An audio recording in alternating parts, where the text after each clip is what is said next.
قط وكتبه ورسله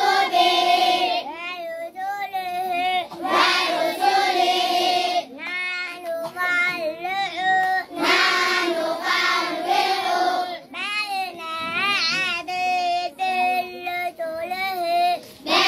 أحد رسله قالوا سمعنا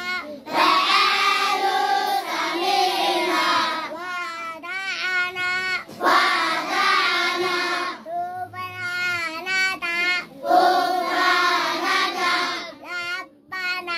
ربنا وإليك المصير. سلمان شندي صاحبنا وشخصتنا.